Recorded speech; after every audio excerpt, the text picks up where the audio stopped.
T'as passé des heures à scroll sur les réseaux, à like toutes les meufs sous BBL Prime, en te demandant c'est quand que j'aurai ma propre princesse. Et un jour, miracle, t'as enfin une meuf. Elle est belle, drôle, intelligente et chargée en bas. Tu crois avoir gagné à la loterie jusqu'à ce que tu réalises que elle parle encore à son ex, qu'elle a un meilleur pote gay. Et attends, non, me dis pas qu'elle a un sgay.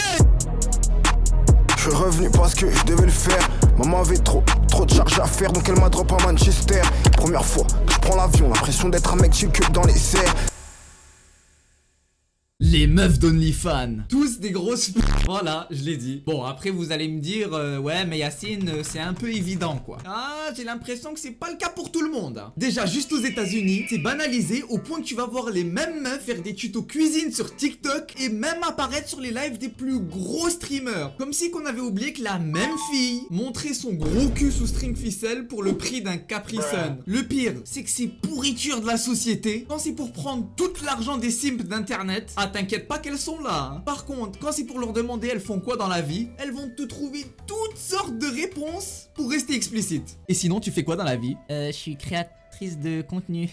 Ah bon, c'est cool ça. Tu fais TikTok, Instagram? Pas tout à fait, non. Comment ça, mon ref? Disons que je fais plus des trucs pour les adultes, quoi. Ah! Arrête ça, meuf. Fais pas la timide que tu penses être. Tu te prends des putains de BBC toutes lignes. Bon, pardon. Non, mais sérieusement, faut avoir le mental de guts pour sortir avec une meuf comme ça. T'imagines qu'à chaque fois qu'elle part travailler, c'est avec 4 Sénégalais de 2 mètres qui sont bien chargés en bas. Hein. Et en plus, elle ose te dire... Bisous chérie, je vais peut-être rentrer un peu plus tard ce soir, hein. Et pire encore, j'écris juste ton nom dans la barre de recherche Twitter et t'inquiète pas que j'ai au moins un fichier de 4 Tera avec son gros cul sous tous les angles. Mais bon, en vrai, si t'es ok avec tout ça, en ça, il reste plus que les avantages hein. Elle est bonne, elle a de l'expérience dans le sport de chambre et elle a tellement de thunes qu'elle pourrait même devenir ta sugar mommy. Les matrixés de l'astrologie. Ah, les pires. Vraiment, pour moi, c'est les plus casse-couilles du marché. Et là, je sais, tu vas me dire, ah, t'exagères un peu, c'est que des signes quoi. Non, frérot. C'est une maladie mentale. Déjà, t'as beau avoir le meilleur feeling avec la meuf, t'es drôle, tu la fais rire, tout est nickel quoi. Jusqu'au moment où elle te sort la phrase maudite. Attends, t'es quel signe toi d'ailleurs? Et là, ton destin se joue à un mot. Si t'as pas le bon combo astral, c'est mort. Tu peux avoir le charisme de DiCaprio, le flow de Travis Scott et même la richesse de Goldie Roger. Si t'as le malheur de sortir le mauvais signe, elle va te dire Ouais, non, désolé, vous les scorpions, vous êtes trop toxiques. Mais toxique de quoi? C'est quoi? Parce que t'as lu 3 tweets de la NASA, tu t'es autoproclamé astrologue? Le pire dans tout ça, c'est qu'elles font genre que c'est leur personnalité. Moi, je suis pas cochonne, tu sais, c'est juste mon ascendant. Non meuf, c'est pas ton ascendant, t'es juste une grosse p***. Imagine tu connais rien au signe et tu veux juste discuter, voilà. Tu lui dis ouais, je suis né en octobre. Et là elle te dit oh non, t'es scorpion, désolé vous les scorpions, vous êtes des pédophiles. What? Bro, what are you talking about, man? C'est quoi le rapport? Moi je te dis la vérité, si une meuf me parle de signes, je la bloque instantané et je disparais comme Obito hein. Mais bon, après, au moins c'est des meufs simples hein. T'apprends qu'elle est née en juillet, tu sors ChatGPT et le tour est joué. Bon, le prochain red flag, je le comprends vraiment pas. C'est toutes les gens qui s'abonnent pas à la chaîne de Yacine le Miskin. Enfin, c'est gratuit quoi. Allez, abonne-toi s'il te plaît. La meuf de Snapchat. Bon, les meufs qui utilisent Snapchat de base, pour moi, c'est tout de suite un red flag. Mais alors là, si tu la connais depuis moins que 48 heures et que son Snap Score a déjà doublé en une nuit, frérot, cours. Désolé de te dire ça frérot, mais t'es pas le seul à qui elle envoie bonne nuit hein. Pendant que toi t'es en train de dormir, elle envoie ses meilleurs snaps à toutes les planètes. Oui, j'ai bien dit les planètes. Bah ouais, parce qu'elle, ça fait longtemps qu'elle a fini le game en fait. La Terre c'était bien la première année, mais frérot, ça y est, maintenant c'est même aux Martiens à qui elle envoie des snaps hein. Là on est plus sur du mondial hein. C'est de l'universel. Elle a plus tourné que Silver Surfer. Et d'ailleurs la rumeur c'est que même lui il est dans ses contacts. Et là tu vois son snap score augmenter de 1000 en 30 minutes. Tu dis vas-y Hassoul, elle parle avec ses potes. Ma'lish. Pas du tout. Elle a tout un répertoire qu'elle gère aussi bien que tu gères tes troupes sur Clash of Clans. Tout est calculé hein. Elle a différents mecs dans différents pays, tous prêts à commencer leur shift. Le matin elle est en France, l'après-midi au Québec et la nuit elle est en Inde. Le pire dans tout ça c'est que quand tu vas lui demander ouais meuf, tu m'expliques pourquoi ton Snap Score il monte comme si t'étais dans l'arène du ciel dans Hunter? Ouais, j'utilise pas trop Snap tu sais. Ah bon, t'utilises pas trop Snap? Ma grosse b...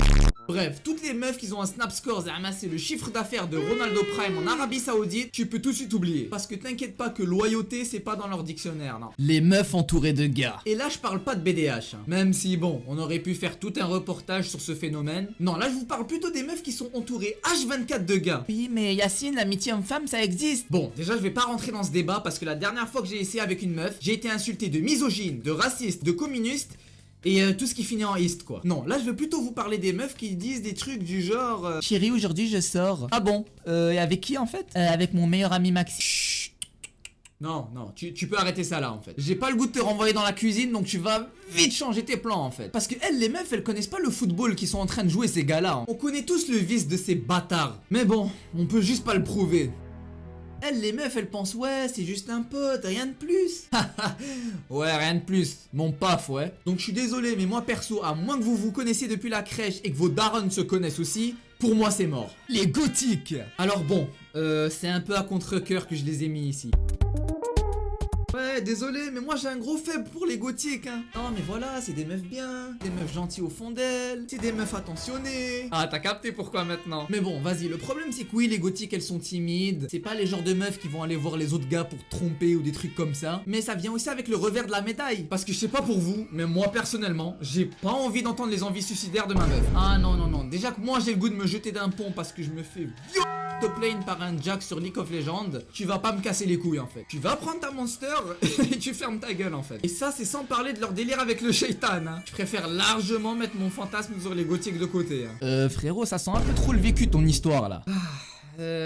Est-ce que je raconte ça sur YouTube? Bon, allez, sa mère. Pour faire court, cette histoire c'était il y a 2 ans, quand j'étais encore au lycée. Il y avait une nouvelle meuf dans ma classe, c'était une gothique bien chargée. Et moi, comme vous savez maintenant, voilà quoi, c'est mon genre de cam. Et à l'heure du dîner, je vais m'asseoir à sa table. Je m'introduis à elle, on parle et j'ai même réussi à la faire rire. Et après peut-être 5-10 minutes, elle me dit Yacine, est-ce que tu peux surveiller mes trucs, je dois aller aux toilettes. Du coup, je lui dis ouais, normal. Mais après 2-3 minutes, je remarque que dans les trucs qu'elle me demande de surveiller, bah il y a un carnet bien noir. Enfin, bien dark quoi. Et le curieux que je suis, bon, j'ai décidé de lire un peu quoi. Grosse erreur. Dedans il y avait plein de trucs bizarres, des écritures bizarres que j'arrivais pas à déchiffrer, des étoiles de satanique comme tu voyais dans les films. Bref, tout ce qui fait peur. Et c'est pas j'ouvre une page au hasard et le titre que je lis c'est Comment enfermer l'âme de son crush dans une poupée vaudou. What the fuck. Héros, je me suis levé d'une vitesse et j'ai plus jamais parlé à la meuf. Bref, des red flags par-ci, des red flags par-là. Faut pas oublier que personne n'est parfait. Tout le monde a des défauts, donc faut juste trouver la personne qui vous emmène du positif dans votre vie, qui vous pousse tous les jours à aller de l'avant et qui te permet tellement de te développer que t'en oublies ses petits défauts. Pas vrai la team? Allez, ferme ta gueule! Vas-y, on peut jamais faire les trucs bien ici.